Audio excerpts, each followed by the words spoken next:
What is up, Nets world? We're back here on the Believe in Nets podcast on the Believe Podcast Network.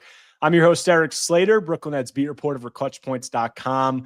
And if you do not already, before we get into anything, go subscribe to Believe in Nets wherever you get your podcasts.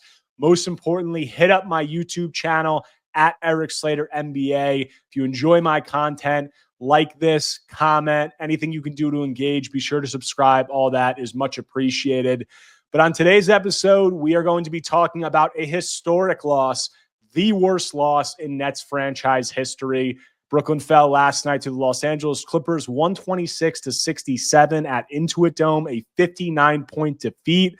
We had Brian Lewis on the pod to recap that and recap a recent Nets losing stretch. This was the Nets' seventh loss in their last 8 games, as well as some comments from general manager Sean Marks, the most blatant admission of tanking this season from Sean and what it could mean for this team moving forward. The losses, some of the players that contribute to winning who have been held out. How's the team going to manage them? All that. We touched on all of it. Hope you guys really enjoy that talk after the theme music.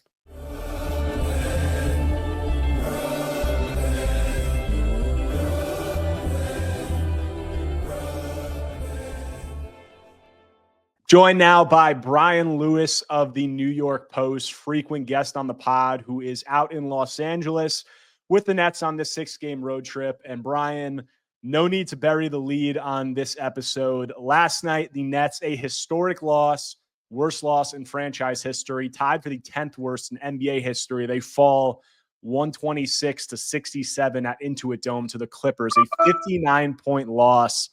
Just, you're at that game covering it. What was it like being there and experiencing that? And then what was the vibe around the team, after such a historic meltdown defeat? Watching the play on the court was kind of surreal. Some of the stuff you couldn't believe you were seeing. The building was beautiful. I've heard. It was very pretty. But the play on the court, that was pretty ugly and pretty dire. The mood, it actually predictably wasn't horrific. And I say that only because having half a season in with Jordy now, you can see the sports psychology degree at work. They have games where they lose. They don't really give a lot of effort, but maybe they have a chance to pull it out and they fall, and he's disappointed in the effort. And even though it's not a blowout, he seems very blunt. Yeah. Very irritated by it. And he lets them know, and then he comes into the press room and he lets us know. This was a situation where they were down, and he clearly did not want to, for lack of a better term, kick his guys while they were down. All right? So the mood from Jordy and from several of the players were like, listen, this was a fluke and we just have to flush this and move on. Take a day off, enjoy the sun and reset, and come back for the Lakers. But if you're asking me what kind of effort did we see on the court, that was abysmal. Yeah. And we've seen it'll be interesting as the season progresses, because as you've said, we saw early on that there were losses that, were blowouts and then got close, or were close, then got blowouts, where Jordy was extremely blunt and extremely unhappy and direct with his comments to us, even sometimes pointing out individual players and things that he doesn't like. Now, the reason I say that's interesting is because as we get into the second half of the season, there might be a lot more of those losses strategically based on the direction that this is heading. And that's a good segue into just the overall situation, what this loss could mean for the team, because you were out in Milwaukee and got some comments from general manager Sean Marks, where it was the biggest admission of what this tank and what this season could look like. Sean somewhat admitting, saying we're going to be strategic with it. We're not going to put out the most talent on any given night. Just first off, it's something that's sort of unspoken, this tanks and things like that. Well, everybody knows that it's happening. It's not said outward like this. Were you surprised to hear Sean kind of make an admission that something like this is happening? Somewhat. And after having been around him for many years, Sean is generally very guarded and very precise with his words. Believe me, there have been times where I pat myself on the back and I'm sure I can verbally box him into a corner and get an answer, and it doesn't work. So yes, I was mildly surprised at the transparency.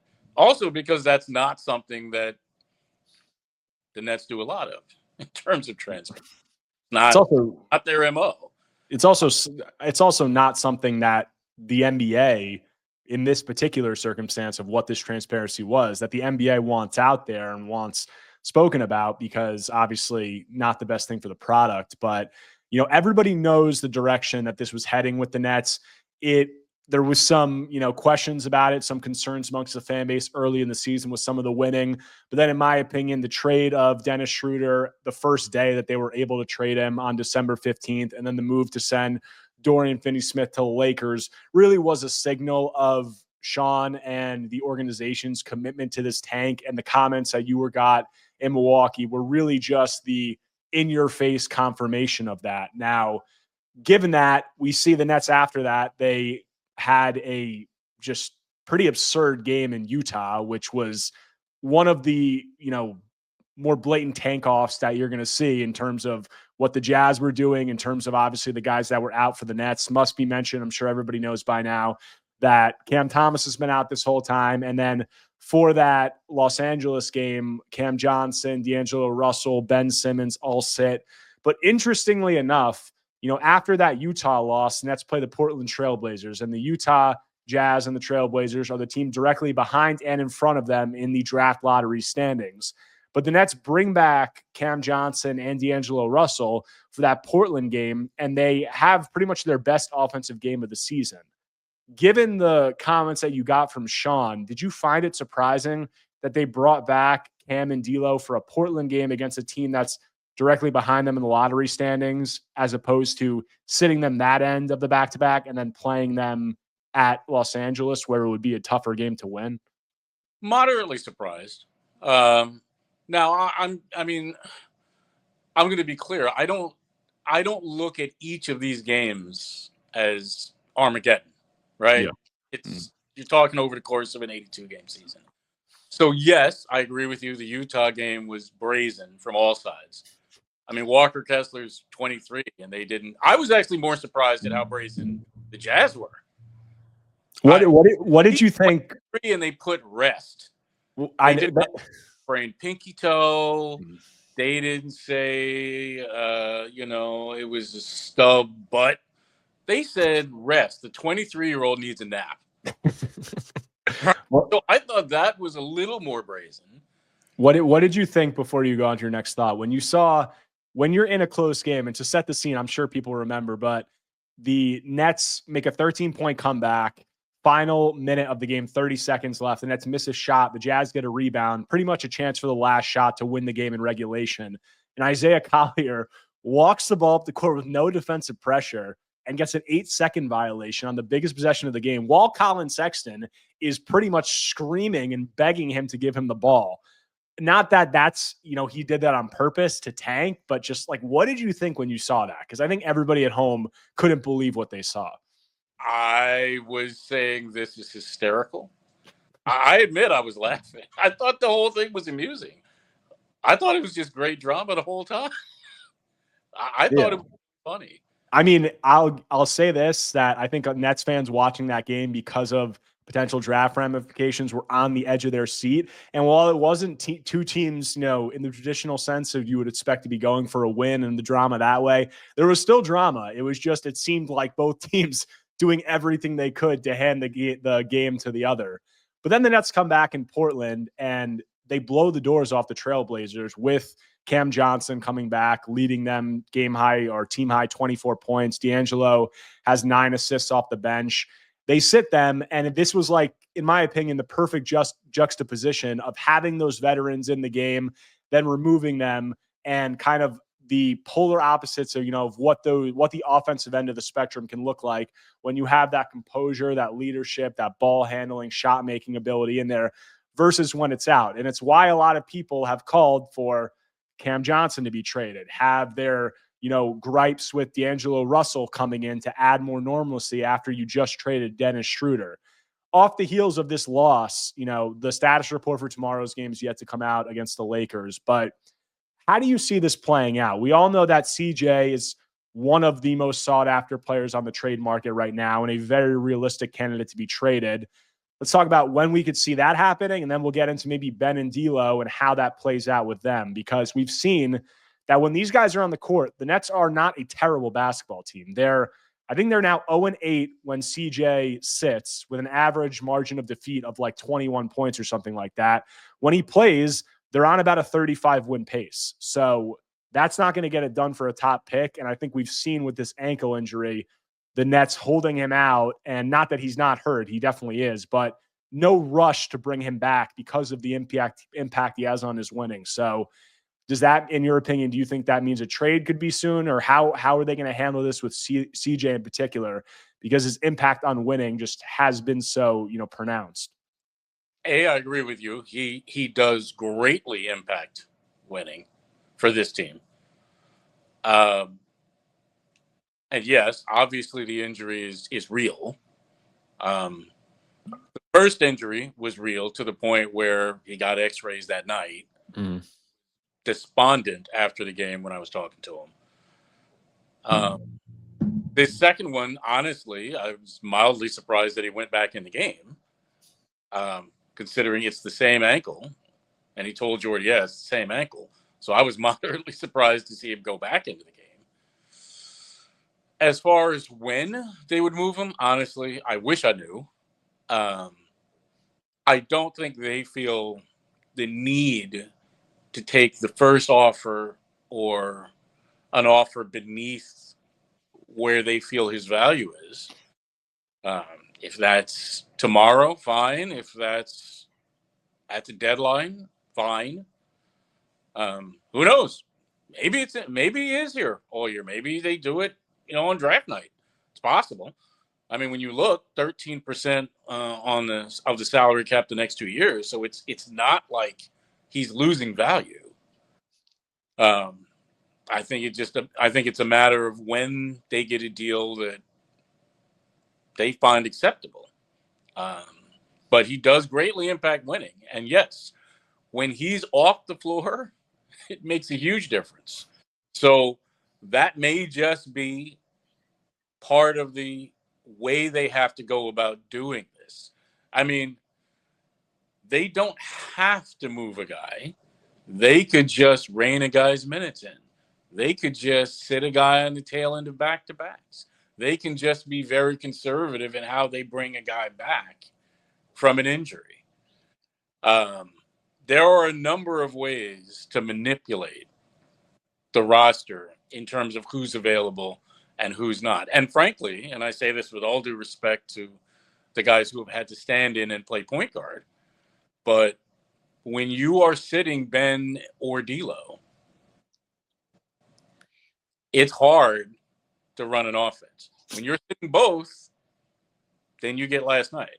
Yeah, when you have zero ball handling or true point guards, it's definitely hard to run an offense. And that was underscored, obviously, early in the season by Dennis Schroeder's impact on the team, was just palpable. And I think it's why some people were surprised to see D'Angelo Russell, because the Nets just went out of their way to kind of get rid of that, but then bring back D'Lo. And my take on it has been that D'Lo is just kind of a byproduct of the package and the draft assets and what they got. Yeah, it was just a salary filler in that deal. But now we have CJ, and it's interesting. I just did my whole last episode talking with one of my colleagues at ClutchPoints about the trade market, which is vast for CJ in terms of the number of teams that are interested. But as you said, he's a different case than Dennis Schroeder or Dorian Finney-Smith, because he has 2 years left on his contract. And more importantly, he's 2 years younger than both of those guys. So theoretically, if you wanted to carry him into this next era of the team, and if the team wanted to make a competitive leap this summer and go after a big name, he would be a guy that you would want to still have around, for that player, whoever you're bringing in. So it is an interesting situation with him. I do expect there to be, a lot of trade interest. And I think that the Nets, like you said, are in no rush. And with this ankle injury, we're only 3 weeks out from the deadline. It doesn't seem like, he could be held out for longer. We'll see. The status report's going to come out for this Los Angeles game, but we'll see how it's moving forward with him. But I think a very realistic possibility that he's traded. But then you talked about the point guards, D'Angelo Russell and Ben Simmons combined for 20 assists in that Portland game, and their ball handling, while CJ has had a massive impact on winning, their ball handling and just being able to organize an offense and have some sense of normalcy is equally important. And guys who aren't, Ben, not at all mentioned as a trade candidate. D'Lo, people are saying they could potentially flip him, but who knows how realistic that is. When you talk about over the 40, there's 42 games left in the season, over that extended runway, how do you see them managing those guys? Do you think that a flip, a trade for D'Lo is possible? We have not heard any rumblings of a buyout with Ben, but, how do you think that they can handle that? Because when those guys are in the game, they are a much better team and a much more competitive team. And now they have two of them with D'Lo coming in terms of, ball handlers.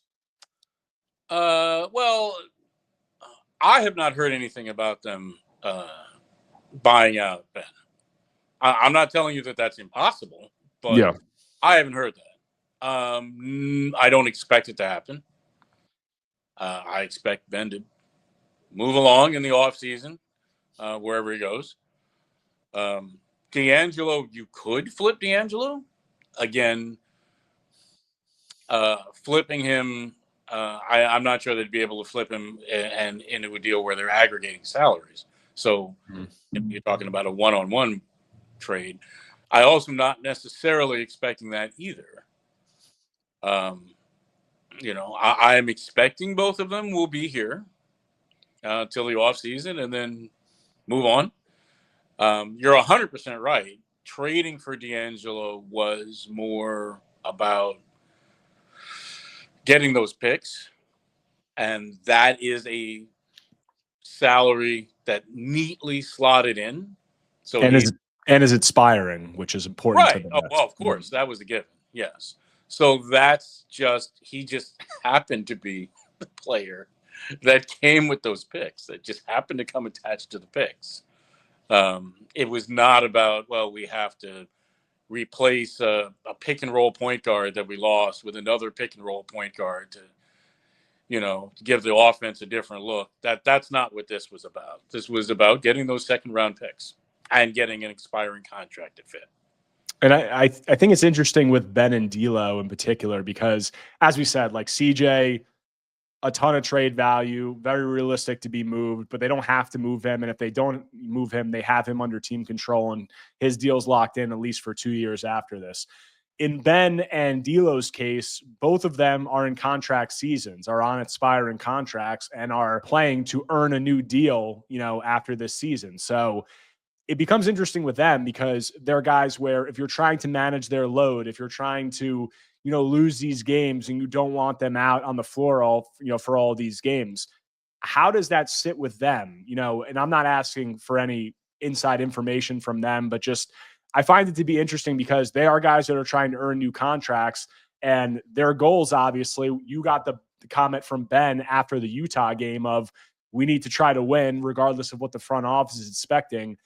There are clear, obviously these goals are not aligning between what they want and what the front office wants in terms of, the front office winning versus them trying to, or front office not winning versus them trying to earn this new contract. So kind of how do you view that push and pull? And I think that that's a reason that I think a lot of people are wondering, do they flip D'Lo or do they buy out Ben? But with neither of those things expected, as you said, where does that leave you for the rest of the season? Because it's a very interesting dynamic, obviously.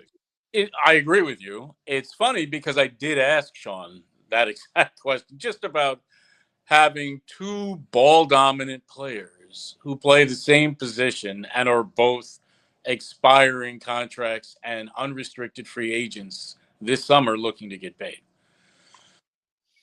It helps that both guys know each other and are friendly and or former high school teammates, right? That helps. Now, granted, that's not 6 months ago. That's a little while ago, right? But that does help. Secondly, Ben doesn't play on back-to-backs. I have no idea whether Ben will ever play a back-to-back for this team. Third, Ben is essentially still under a minutes limit. Mm-hmm. This is not a guy that's going to play 40 minutes in a game.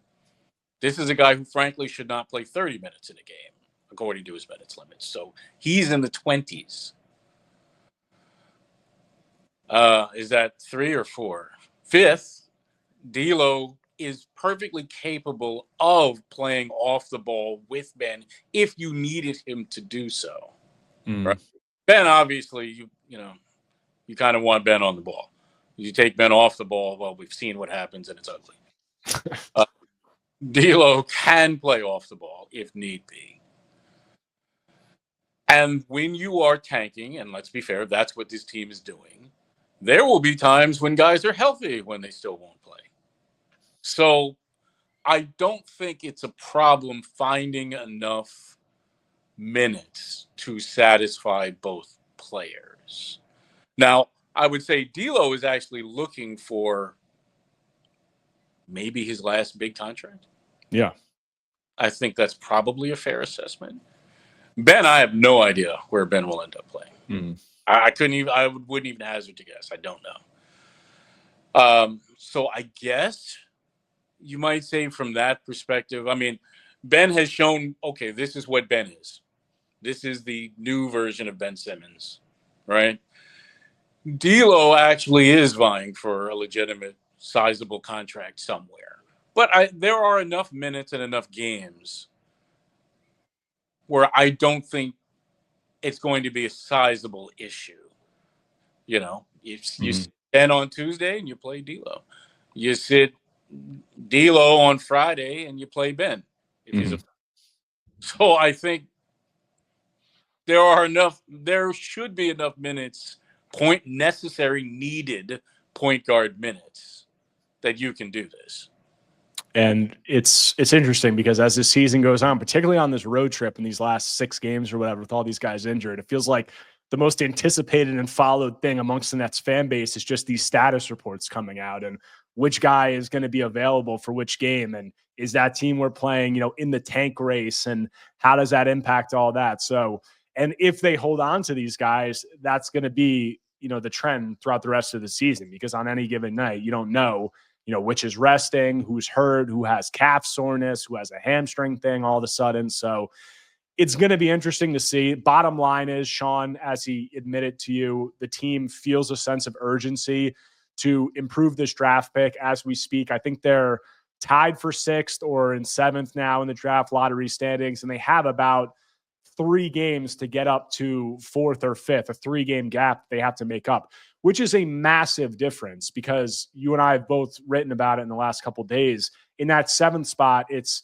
what I think 32.5% chance at a top 4 pick and 7.5% chance at the number 1 pick. And if you get down to 4 or 5, that goes up to like 48% and 12.5%. So it's a big gap, and there's going to be decisions made, as Sean admitted, whether that means trades, whether that means sitting guys out as the season progresses to get the team where they want to go. But there's a last thing I want to close on, and we'll touch on this briefly. You wrote a piece about it, and there's been a lot of speculation about the Nets, mentioned as a team that could potentially go after stars after the season. How does this rebuild timeline play out? Are they tanking another year after this? Are they using the cap space that they have, all that stuff? And I kind of want to talk about where they sit just overall from a flexibility standpoint, because they have 31 draft picks over the next 7 years, most in the NBA. They lead the NBA with 12 tradable first-round picks. They're the only team projected to have significant cap space next summer. And for the first time in, 15 years, they can have a top 5 pick potentially in this coming draft, and the first lottery pick since Sean has been here. So kind of where do you see them taking this? Not in terms of which way are they going to go, but just, is this kind of the overall, situation that you think they were aiming for when they traded Mikal Bridges and pivoted to this rebuild, because it seems like they have all these avenues to go and they're not kind of bound to any one route. They can take this wherever they want it, which I think a lot of people would argue is a very good situation to be in. Yeah, I think once they committed to this avenue, in other words, tanking, all right, what he wanted, by he, I mean Sean Marks, what he wanted was flexibility. This is not a player or bust. This is not, okay, we're aiming for, in 2019, we are aiming for Kevin Durant or bust, because they had questions about whether they wanted to bring Kyrie without Kevin Durant. Mm. This is a situation where Sean Marks values the flexibility to be able to pivot. If a player, whomever that player is, whether that's Giannis or whether that's Fox or whoever, becomes available, they wanted to have the flexibility to pivot. Now, as far as the draft assets, yes, that is their flexibility to either make some of these picks, package some of these picks to acquire somebody. That is part of their flexibility. And, when you combine it with the cap room, which does not have to necessarily be used just to sign somebody. Yeah. I mean, that's useful when you are making a trade. So, yeah, I think their positioning, which is, I get it, it's probably difficult for somebody to understand this the night after a 59-point loss, but their positioning is not bad. They actually are in a position going forward to make moves. What I would leave you with this is, and I understand the fans were having a meltdown when they actually played guys against Portland and won, and I get it. I understand all the reasons why. They are 3 games out of third in the lottery positioning. 3. Mm-hmm. They're 3 games behind Charlotte. Since Dorian Finney-Smith's last appearance in a net uniform, they've lost 9 of 11. They're not going to get a whole lot better. And I understand, Cam Thomas will eventually come back and he'll cook and they will be healthier for some games than others. I understand all that. I'm just pointing out 9 of 11.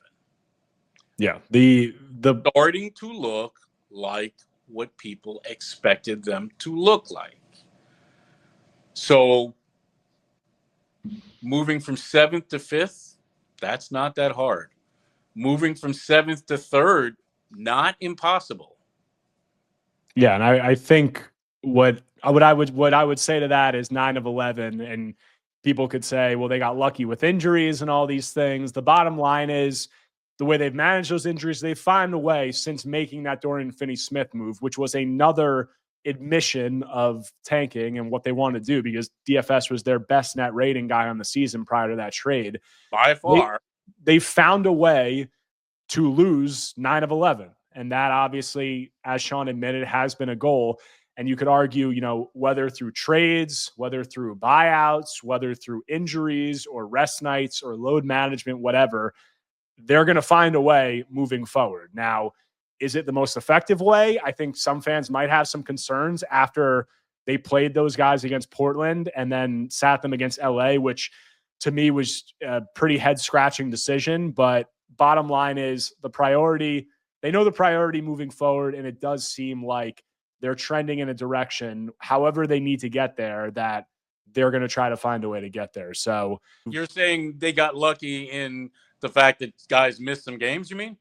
Yeah, I mean, the timing of the injuries, I'm saying they got lucky in terms of CJ got hurt, Cam got hurt, Ben, who knows, he's been needed to be managed, but they had the shin thing they could say for D'Lo. So these guys were all held out, and I don't like to question the legitimacy of injuries, but the way I put it is, as we said before, if there is a nick or a knack, there's going to be no rush for anybody to get back on the court to, at all. So that's the way that it seems like they're going to manage this moving forward. Have you heard the adage, you make your own luck? Yeah. There you go. All right. Well, Brian, I think that does it. You're on the road. You've been on the road. I'm sure that you're excited to get back to the East Coast. I mean, I'm sure you're enjoying the warm weather, but this is a pretty extended road trip, as long as we'll see you this season. So appreciate you taking the time to come on, and looking forward to seeing you back at Barclays soon. All right. Thanks for having me. That does it for this episode of Believe in Nets on the Believe Podcast Network, your one-stop shop for everything happening across the sports and entertainment world. Hope you guys really enjoyed the talk with Brian. Think we touched on a lot of great stuff there in terms of the Nets situation, where they've been, where they're going, and how they're handling this in the meantime. As I said at the top, if you do not already, make sure to subscribe to Believe in Nets wherever you get your podcasts. Go to my YouTube channel at Erik Slater NBA. Subscribe, like, comment, anything you can do to engage. You guys can find all my work on ClutchPoints.com, articles every day, news, updates, analysis. Also, go to my Twitter page at Erik Slater _, live game tweets, press conference videos, updates throughout every game, all that you can find there. So go follow me there and follow that content. We have more Nets road trip coming up, and then they're going to return home for a little bit of a home stretch. Maybe some guys get healthy. Maybe they're held out longer. Maybe we have trades. Maybe we have buyouts. I'll have all the coverage of that here on Believe in Nets. Talk to you guys soon.